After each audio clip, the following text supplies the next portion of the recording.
muracyumva ijwi ry'Amerika.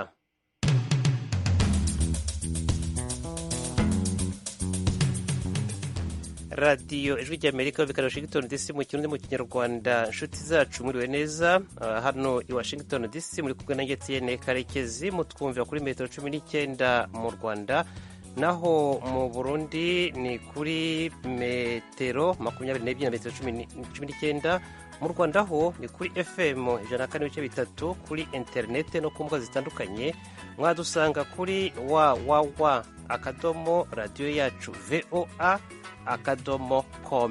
Ikaze mwese. Repubulika ya Demokarasi ya Kongo irarega u Rwanda gushaka gufatanya n'ingabo z'inyeshyamba za M23. Leta y'u Rwanda yo irabihakana. Intambara iri kubera muri Repubulika Iharanira Demokarasi ya Kongo iri hagati y'ingabo z'icyo gihugu FARDC n'umutwe witwara gisirikare wa M23. Ni intambara rero y'abanyekongo hagati yabo. Uwo ni Alain Mukurarinda, ni umuvugizi wungirije wa leta y'u Rwanda ari Kigali. Naho mu Burundi abafatanyije n'ibitaro bya Kira barasaba ko umuyobozi wabyo yarekurwa. Ikaze hano i Washington ku ijwi ry'Amerika, ni Etienne Karekezi kuri mikoro. Amakuru tuyahere hanze y'igihugu ariko ni ku mipaka. Repubulika ya Demokarasi ya Kongo irarega u Rwanda gufasha inyeshyamba z'umutwe wa M23. Inkuru tugezwa na mugenzi wacu Eugenie Mukankusi. Repubulika ya Demokarasi ya Kongo irashyira u Rwanda mu majwi mu gushyigikira umutwe w'inyeshyamba za M23. Mu ijambo yavugiye mu nama rusange y'urwego nshingwabikorwa rw'umuryango w'ubumwe bwa Afurika kuri uyu wa gatatu, Minisitiri w'ububanyi n'amahanga wa Kongo Christophe Rutundura Apara yavuze ko M23 ishyigikiwe na leta y'u Rwanda yagabye ibitero ku ngabo za Kongo. Christophe Rutundura Apara wungirije minisitiri w'intebe yavuze ko igihugu cye kitakwemera cyangwa se ngo kibure kwamagana ibyo bikorwa bigamije guhungabanya ubusugire bwa Afurika. Yabivugiye mu nama y'umuryango w'ubumwe bwa Afurika iteraniye i Malabo muri Guinée Equatoriale, ndetse abishyira no ku rubuga rwa minisiteri ayobora. Urakoze Eugenie. Muri Senegal ho Perezida Macky Sall yatangaje ejo ku wa gatatu ko abana b'imyaka 11 bari bakivuka bahitanywe n'inkongi y'umuriro mu bitaro. Nanone twumve Eugenie Mukankusi kuri iyi nkuru. Ni mu bitaro biri ku birometero hafi 120 uvuye mu murwa mukuru wa Senegal, Dakar. Perezida wa Senegal Macky Sall yavuze ko ejo abana b'impinja 11 bahitanywe n'inkongi y'umuriro yibasiye igice gishyirwamo impinja zikimara kuvuka mu bitaro by'akarere byitwa Mame Abdou Aziz Sy Dabaka biri mu mujyi wa Tivaouane. Ni mu birometero hafi 120 uvuye mu burasirazuba bw'umurwa mukuru Dakar. Perezida Sall yavuze ko yababajwe n'izo mfu kandi yohereje ababyeyi n'imiryango ubutumwa bwo kwifatanya mu kababaro aho yari mu ruzinduko rw'umukuru w'igihugu muri Angola. Minisitiri w'ubuzima wa Senegal Abdoulaye Diouf Sarr yatangarije kuri televiziyo yigenga yo muri icyo gihugu TFM ko hakurikijwe iperereza ry'ibanze umuriro watejwe n'ikibazo mu nsinga z'amashanyarazi. Sarr uri Geneve mu Busuwisi mu nama y'ubuzima ku rwego rw'isi yavuze ko agiye kugabanya iminsi y'uruzinduko rwe ahita asubira muri Senegal. Demba Diop Sy, meya wa Tivaouane, umwe mu mijyi mitagatifu ya Senegal ukaba n'ihuriro ry'ibigemurwa n'ibisohoka mu gihugu, yavuze ko polisi na serivisi zishinzwe imiriro bari bakiri ku bitaro ariko ntiyagize ibindi bisobanuro birenzeho atanga. Urakoze Eugenie. Tuve gato ku mugabane wa Afurika twambuke ku mugabane w'Uburayi, aho minisitiri w'intebe w'Ubudage Olaf Scholz yatangaje uyu munsi ko Uburusiya butazatsinda intambara bwagabye ku gihugu cya Ukraine. Noneho twumve Fideli Niyongabo. Scholz yabitangaje mu ijambo yashikirije mu ikoraniro ku butunzi ku isi ririko ribera mu gisagara ca Davos mu gihugu c'Ubuswisi. Amenyesha ko muri iki gihe bidasa n'uko Uburusiya buzofata ibice vyose vya Ukraine mu bitandukanye n'uko abantu bavyibaza mu ntango y'ingwano. Naho hari abavuze ko vyoba vyiza Ukraine iganiye na Putin ikiyumvira no kumuhebera ibice by'ubutaka bwayo, Scholz yiyamirije icyumviro c'uko ari we yoshikiriza ivyotuma amasezerano y'amahoro ashikwako. Amenyesha ko Ukraine itazovyemera kandi ko nabo nyene batazovyemera. Scholz atangaza ko Putin azoganira biboneka igihe azokwemera ko adashobora gutsinda ingwano muri Ukraine. Kubwiwe ni ngombwa ko ibihugu vyo mu burengero bw'isi bibandanya gushigikira ico gihugu.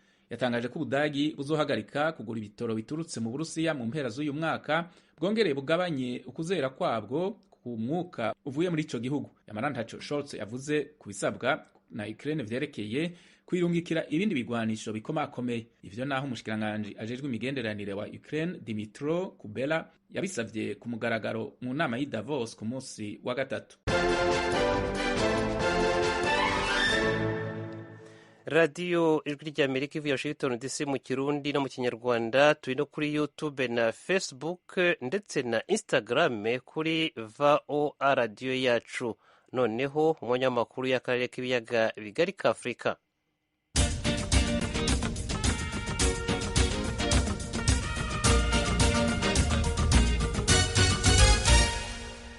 Tumaze iminsi bagezeho inkuru zerekeranye n'imirwano mu burasirazuba bwa Repubulika ya Demokarasi ya Kongo. Minisitiri w'ububanyi n'amahanga w'icyo gihugu Christophe Rutundura Apara yemeje ko u Rwanda rutera inkunga inyeshyamba z'umutwe wa M23. Leta y'u Rwanda irabihakana. Mugenzi wacu Venuste Nshimiyimana yavuganye n'umuvugizi wayo wungirije ni Ale Mukurarinda. Icyo leta y'u Rwanda ibivugaho nuko mbere na mbere intambara iri kubera muri Repubulika Iharanira Demokarasi ya Kongo iri hagati y'ingabo z'icyo gihugu FARDC n'umutwe witwara gisirikare wa M23. Ni intambara rero y'abanyekongo hagati yabo. Nta ruhare u Rwanda rwifitemo, nta n'uruhare u Rwanda rushaka kugira muri iyo mirwano ibera muri kiriya gihugu.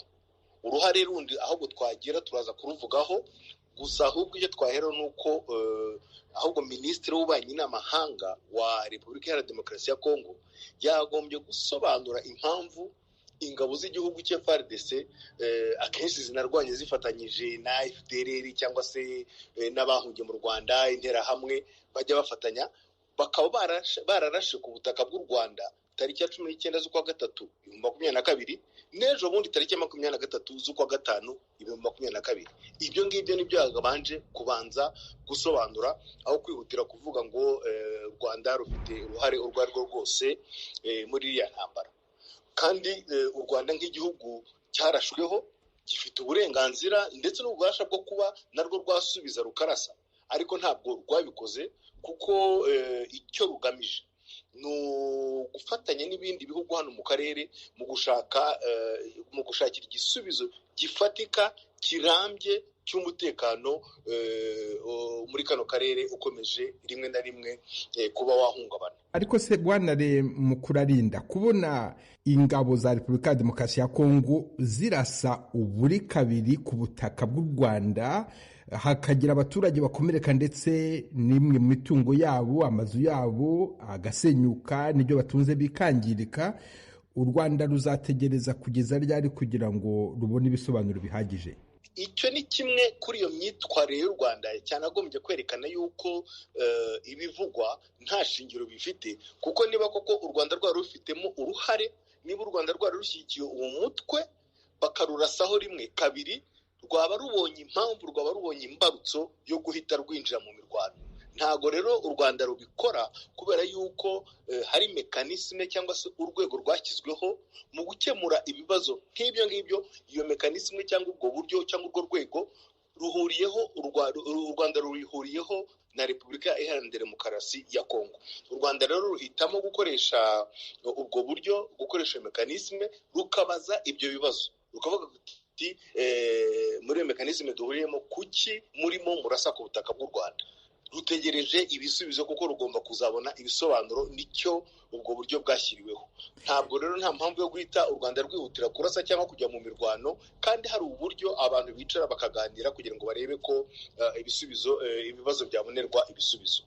Ariko hari abaturage batuye muri utwo duce tuberamo imirwano, hari abavuye ku ijwi ry'Amerika, ndavuga bari ahitwa Kanyarucinya, ko babonye abarwanyi ba M23 binjira muri Kongo baturutse mu Rwanda. Ayo makuru yo muyavugaho iki? Ayo makuru rwose nk'uko maze kubivuga nta shingiro afite. Nta mpamvu yo kugira uruhare cyangwa se yo kuvuga ngo abantu muri M23 baturutse mu Rwanda. Nk'uko maze kubikubwira, nkubwiye yuko banarasa kuri teritwari y'u Rwanda, banarasa ku butaka bw'u Rwanda, u Rwanda ntirurase. nta mpamvu rero y'uko rwagira uruhare muri iyo mirwano. Hari uburyo bwo gukemura icyo kibazo, abaturage bashobora kuvuga ibyo bashaka, bashobora kuvuga bakurikije icyo bagamije, ntawamenya impamvu babivuga, ariko pozisiyo rwose y'u Rwanda irasobanutse nk'uko maze kubivuga. Pozisiyo ya guverinoma niyo ngiyo, nta ruhare twifuza kubigiramo. Uruhare guverinoma y'u Rwanda ishaka kugera mu kibazo kiri hariya ni ugushaka ahubwo umuti w'uburyo izi ntambara z'urudaca zahagarara. Uko intambara igenda isatira u Rwanda, irabera mu duce twegereye u Rwanda ku mupaka, ndashaka kuvuga hariya Sabyinyo, Bisoke, Karisimbi na Mikeno. Biramutse bikomeje kwegera u Rwanda cyane, u Rwanda ruzabigenza gute kugira ngo umutekano w'abaturage ukingirwe? Icyo nakubwira ni uko intambara yatwegera itatwegera, umutekano ni wose ku butaka bw'u Rwanda. Umupaka urarinzwe, nta kibazo gihari. Bibaye ngombwa rero yuko u Rwanda rugomba kugira icyo rukora cyakorwa, kuko ruhora rwiteguye. Ariko nk'uko nabivuze uyu munsi, nubwo hari ibisasu byarashwe ku butaka bw'u Rwanda, nta mpamvu y'uko u Rwanda rusubiza narwo rurasa, kuko hari uburyo bwo naho abantu baganirira ibyo bibazo. Ibihugu byombi nibyo byashyizeho ubwo buryo. Hari n'uburyo bwaguye nanone, ntabwo ari uburyo bumwe buhari baganiramo ibyo bibazo. Ntekereza ko ntago rirarenga ku buryo wavuga ko u Rwanda rugomba narwo kwinjira mu mirwano. Gusa icyo nabwira abanyarwanda by'umwihariko nabizeza ni uko umutekano ari wose mu gihugu, urarinzwe, kandi n'inkiko z'u Rwanda zirarinzwe uko bikwiye. Alain Mukurarinda, umuvugizi wungirije wa leta y'u Rwanda, ndagushimiye cyane ku bw'aka kanya uhaye Ijwi ry'Amerika. Murakoze namwe. Turagushimiye nawe Venuste Nshimiyimana kuri icyo kiganiro ujyanye n'umuvugizi w'u Rwanda. Noneho twambuke Akanyaru tujye mu Burundi. Sosiyete yitwa Swiss Med ifite imigabane myinshi mu bitaro Kira Hospital byo mu Burundi irasaba ko umuyobozi wabyo Dr Christophe Sahabo afungurwa. Abanyamategeko bamwe na bamwe nabo basanga atarakwiye gufungwa. Inkuru tubaza mugenzi wacu Eloge Wilikaneza.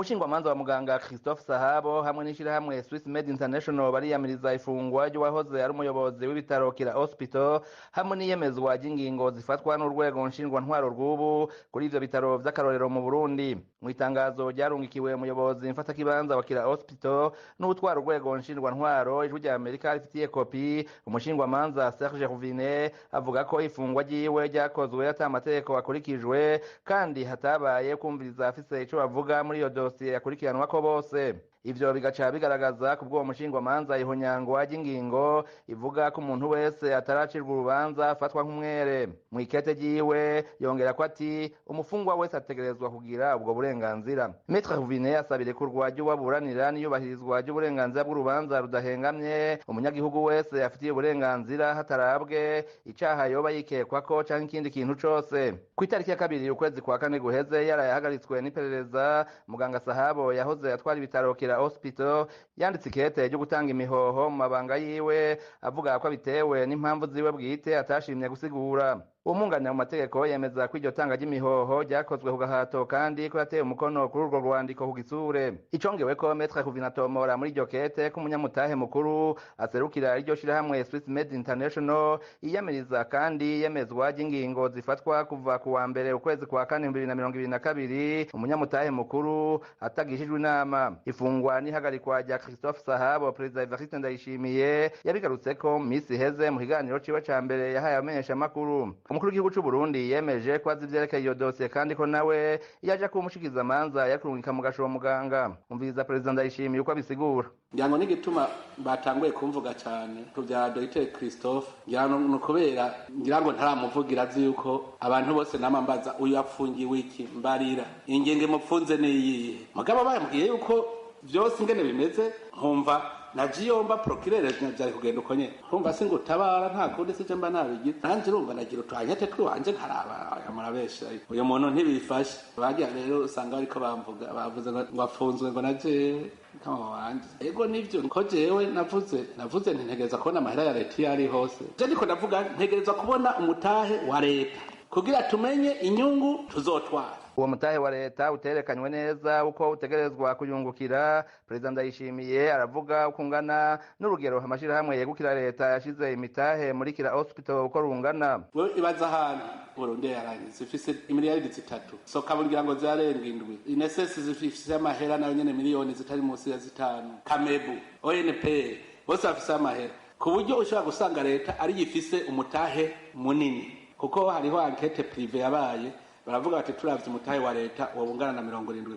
Cenda vuga nti tangura rero iyo mitahe muyishire hamwe bari muri processes bagasanga harimo amahinyu ameze ukucaye kuriya nta bintu biba bihambaye bihari usanga ivyo rubanza bacaja mu vy'imanza ivyo rero susubira kuvyinjiramo cyane bavuze ngo ni jewe kubera jewe navuze nti turondera amahera y'igihugu kugira ngo akore ivy'igihugu nyene tuyunguke byo nibisanzwe mugano kubera dukorera ko bishobisha. Ariko umunyamategeko wo mu Burundi Janvier Bigirimana asanzwe atwara ishirahamwe Tournon la page Burundi asanga icyari kwihutirwa kitari ukurungika sahabo mu buroko narijya yari yamaze kwemera gutanga imihoho. Uku niko yabisiguriye Ijwi rya Amerika. Mu gihe yamaze kogozwa mu mabanga yarajejwe nimba yarakoze amakosa n'amakosa yo gukurikiranwa mu bijanye n'ivy'akazi atamusumirano narijya yuko ingingo ya 40 y'ibwirizwa shingiro ivuga yuko umuntu wese igihe atarakubitwa intahe mu gahanga afatwa nk'umwere. Vyari gushoboka yuko babimukurikirana ko yidegemvye. Muganga Christophe Sahabo yahagaritswe n'igendereza ry'u Burundi mu ntango zo kwa kane uyu mwaka. Kuva ico gihe yarafungiwe mu gasho k'iperereza ku murwa mukuru w'ubutunzi Bujumbura imbere yo kurungikwa mu ibohero rikuru rya Bujumbura rizwi nka Mpimba mu ndwi iheze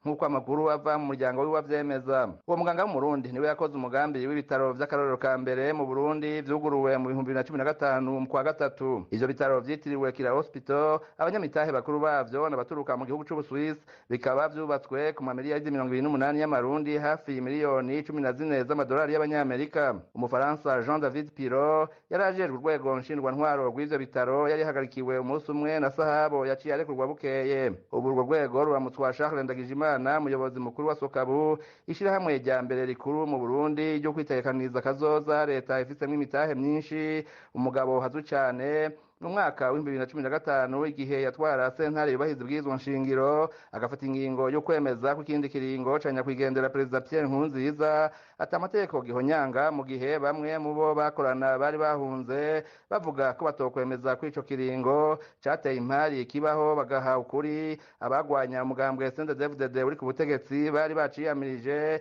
ivyavuye bivyara injyane. Eroge Urikaneza, Ijwi rya Amerika. Urakoze cyane Eloge Wirikaneza. Nibutsa abakomeje kutwumva ko mukurikira radiyo Ijwi ry'Amerika i Washington DC. Mu rwego rwo kurwanya imirire mibi binyuze mu gushaka uburyo bwo guteza imbere umusaruro uturuka ku buhinzi, umunyarwanda witwa Eric Karinganire yatangije ikoranabuhanga ryo kuvomerera imyaka akoresheje telefone zigendanwa n'amazi ava mu kuzimu. Ni agashya. Iryo koranabuhanga riteye rite? Nibyo aganira na mugenzi wacu Geoffrey Mutagoma muri uyu mwanya. Ubundi urebye aho isigana twifashisha ingamba zo kugira ngo twongere umusaruro w'ubuhinzi twashiduka nta n'abantu tugitunga.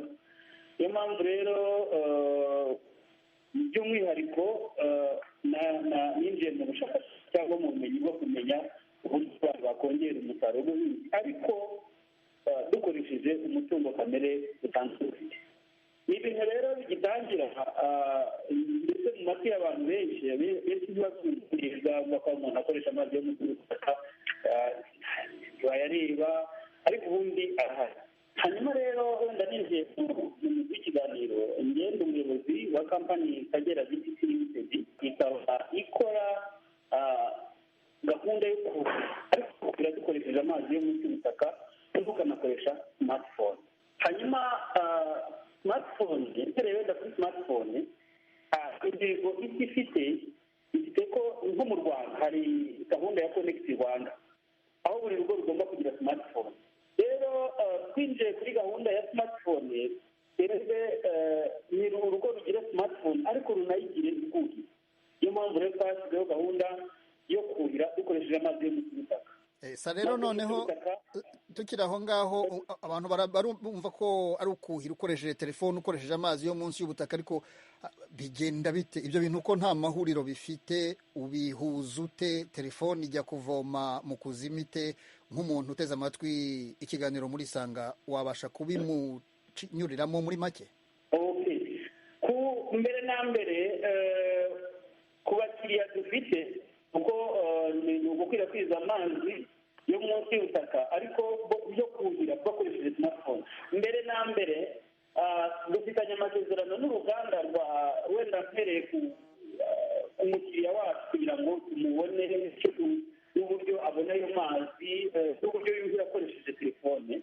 Dufitanye amasezerano n'uruganda rwa Marafone mu Rwanda, murabizi ko dufite uruganda rwa telefone bikorerwa mu Rwanda. Hanyuma rero icyo tumarira umukiriya wacu turamubwira aho amazi ari, uvuga ngo mu buryo wenda muri tekinike aricyo bita water table, amazi ari munsi y'ubutaka ubundi mu Rwanda mu ntara y'Iburasirazuba ari kuri metero zingahe. Uvuga ngo barayapima ari kuri metero 91 kugera ku 147. Amazi make ari ku 191, donc metero nkeya, inini ku 147 zishobora kwiyongera cyangwa zikagabanyuka. Z'ubujyakuzimu z'ubujyakuzimu zishobora kwiyongera kubera nk'ahantu nka za Bugesera cyangwa Nyagatare usanga zigera kuri 200 n'izindi, ariko hari naho zigera munsi ya 97. Uvuga ngo turamupimira amazi dupimira abahinzi kuko ntabwo dukorera umuntu umwe, dukorera gurupe nini y'abantu.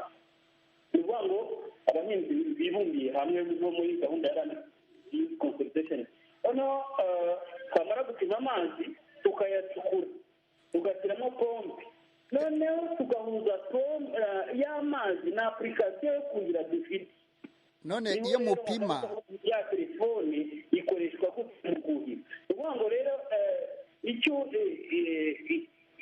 telefone imumarira ni komande y'amazi ashobora kuhira atari mu murima. Nyemerera twakire Daniel Nkunzimana ku murongo wa telefone. Ikaze mu kiganiro muri Sanga. Mahoro cyane. Amahoro Daniel. Uherereye he? Ego Merenga mu majyepfo y'igihugu cy'u Burundi ku mugwa mukuru w'intara ya Makamba. Urakaza neza rero mu kiganiro muri Sanga. Ni ikibazo washaka kubaza cyangwa washaka gutanga igitekerezo kuri kino kiganiro? Mfite akabazo kamwe nagomba mbaze umuhanga ku ifoto ngaha muri make ntibiri gucamo neza, sinabyumvise igihe asiguye, ariko ku ifoto ngaha turabona ko afite telefone ngendanwa nk'igisanzwe. Nagira mubaze yuko iyo ka application bakoresha mu kuduza ayo mazi koba kari mu matelefone yose cyangwa arakagurira. Kona akabazo ka mbere.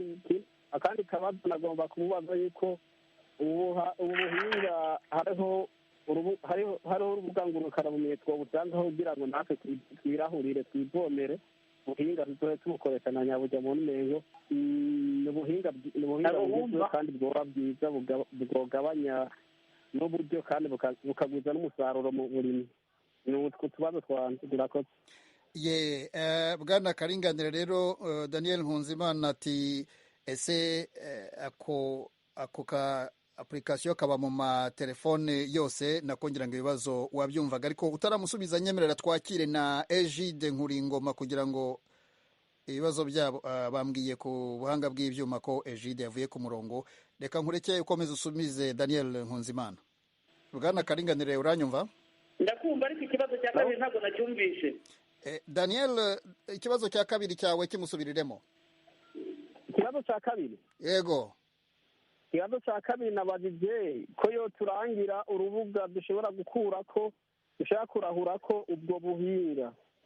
Nimba hari page yiwe cyane hariho kuri page internet dushaka kurahura ubwo buhinga, turana ko twobyifashisha na nyabujya mbona ari ubuhinga burashe kandi bwo tujyana n'umusaruro mu burimyi bwacu. Uramwumvise noneho Bwana Karinganire? Namwumvise. Daniel, guma ku murongo gusubize, kubera ko ndabizi aho mu Burundi mushobora kuba mufite ikibazo cyo kudukurikira kuri radio. Sa n'ugumaho noneho abanza gusubiza ikibazo cyawe. ikibazo cya mbere ni application isanzwe iba kuri Google Play Store, nta kibazo wayidawunilodinga. Ikitwa gute? Hanyuma ariko nta kintu yakumarira idahujwe na ya smart water valve nakubwiye. Twebwe tuba dufite tunatanga na code ya irrigation, kuko igendana na code ya irrigation. Iyo application rwose nta kibazo irahari, kandi kuyidawunilodinga biroroshye. Hanyuma urubuga icyo nababwira ni uko ubu ngubu bigiye gutangira kujyaho urubuga rwacu rwa kampani. Twari tutarabitangira kubishyiraho, ariko mu yandi magambo uramutse ushaka nimero yacu ni purisi 250 782 6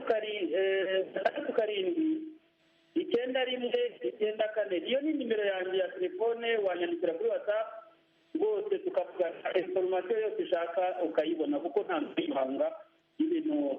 Ubwenge bugomba kujya mu bandi bose bakanabimenya, ndetse tukanasharinga n'amakuru, cyane cyane ko tunateganya no kuza gukorera i Burundi.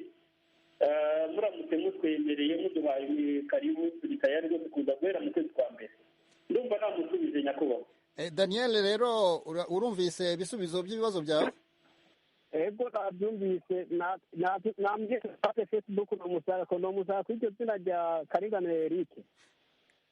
Yaguhaye nimero, wowe muhamagara, uraza kumuhamagara ubwo tutari ku ijwi rya Amerika, ubundi mubirangize, kandi wumvise ko mu Burundi mushonje muhishiwe. Reka tugaruke mu Rwanda twakire Tuyishime Bosco. Mwiriwe Tuyishime. Ndi mu karere ka Gatsibo, umurenge wa Gatsibo. Yego.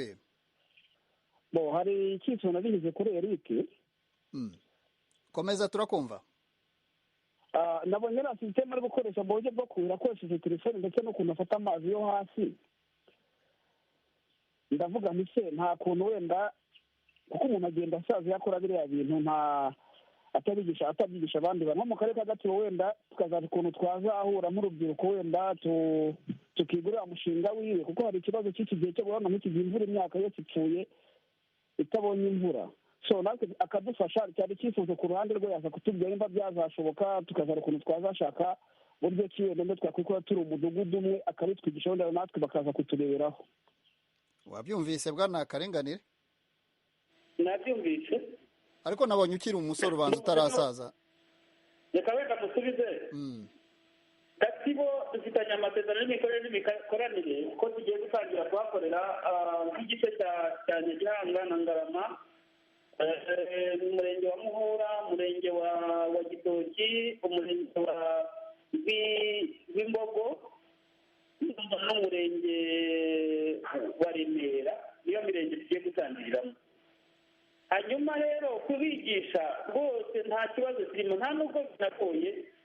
Icya mbere ni uko ari ubushake burya iyo ufite ubushake n'ubushobozi bugize gute buraza. Wenda aha ngaha ndaza kuhasoreza mu marekomandasiyo kugira ngo uruhare rw'ubuyobozi n'iki byose. Ubundi iyo habayeho imyumvire myiza, ibintu byose birashoboka. Wenda kuri uyu wa gatandatu tuzasaha ku mugaragaro, tuzakora launch mu karere ka Rwamagana, umurenge wa Karenge. Niho tuzabyerekanira, abayobozi bazadusura, abayobozi bazaza barebe ndetse koko byagize ukuri. Numva rero nawe aramutse ashoboye, afite n'ubushake, yazaza ku wa gatandatu tuzabitaha i Karenge rwose, kugira ngo nyuma y'umuganda abayobozi bazaza bataha ibyo bintu neza, babibone noneho babone ko byagize ari ukuri. Tuyishime rero, urabyumvise ko uhakuye ubutumire, baragutumiye, none uzajyayo kuwa gatandatu. Ngiye kubipanga rwose kuva n'abandi hasi cyane, kuko ngiye nshaka kumenya ibyo bintu ko bikora gute, mbere iyo ronshi ukuntu izaba.